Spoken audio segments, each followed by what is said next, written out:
Shalom Bapak Ibu yang terkasih di dalam Tuhan. Bertemu lagi di dalam renungan bagaimana. Bapak Ibu, kehidupan sehari-hari di dalam kehidupan kita tentu kita sering mendengar, sering melihat di berita-berita atau bahkan bertemu dengan orang-orang yang sedang kesusahan. Entah itu melihat orang-orang yang sedang tidak mempunyai pekerjaan, entah itu melihat orang-orang yang kesulitan di dalam memenuhi kebutuhan hidupnya, atau melihat orang yang terkena musibah. Dan masih banyak contoh lainnya.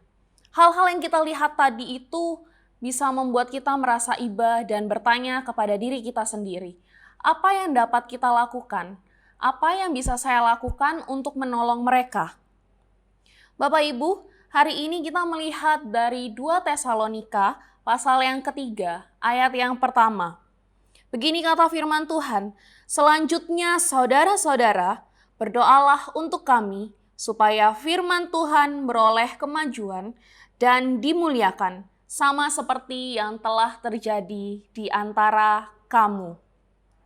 Ini adalah pasal terakhir dari Tesalonika, di mana Rasul Paulus ini meminta dukungan doa dari rekan-rekannya, dari orang-orang di sana, agar pelayanannya berbuah dan semakin banyak orang yang mau menerima ajaran firman Tuhan.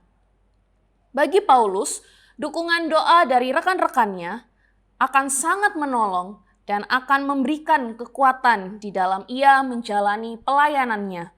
Secara khusus pelayanan misi, di mana ia menyebarkan kabar keselamatan, kabar baik tentang Tuhan Yesus sebagai Tuhan dan Juru Selamat. Hari ini ada begitu banyak pelayanan misi yang dilakukan di berbagai tempat, termasuk di gereja-gereja. Kita patut bersyukur karena hal itu boleh terjadi. Tetapi tidak cukup sampai di situ saja Bapak Ibu Saudara. Ada satu pertanyaan penting yang harus kita pikirkan bersama. Apa ya yang bisa saya lakukan untuk menolong mereka? Kita bisa tahu dari berbagai sumber bahwa pelayanan misi itu bukanlah hal yang mudah untuk dilakukan. Ada begitu banyak tantangan, ada begitu banyak kesulitan yang harus dihadapi oleh para pelayan misi. Lalu, apakah kita hanya berdiam diri saja menyaksikan mereka berjuang di dalam pelayanan misi tersebut? Tentu tidak. Satu hal penting yang dapat kita lakukan bersama adalah mendoakan mereka. Berdoa bersama-sama, mendukung pelayanan mereka. Berdoa agar pelayanan yang mereka lakukan berbuah dan semakin banyak orang yang bisa mengenal Tuhan. Seperti jemaat di Tesalonika yang berdoa bagi pelayanan Paulus. Marilah kita juga menyadari bahwa pelayanan misi membutuhkan dukungan doa dari setiap kita. Bawalah pokok doa untuk pelayanan misi di hadapan Tuhan, agar nama Tuhan semakin dipermuliakan. Mari kita berdoa. Bersyukur Tuhan untuk firman yang mengingatkan kami, melihat dari kejadian Paulus, di mana ia meminta pertolongan dukungan doa dari rekan-rekannya.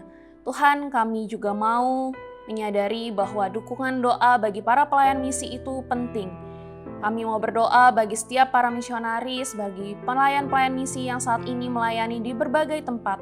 Tuhan yang memberikan kekuatan, Engkau yang memberikan kemampuan di dalam mereka menjalani pelayanan mereka masing-masing.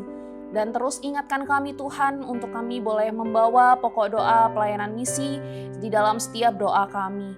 Terima kasih Tuhan, menyerahkan semuanya ke dalam tangan kasih-Mu.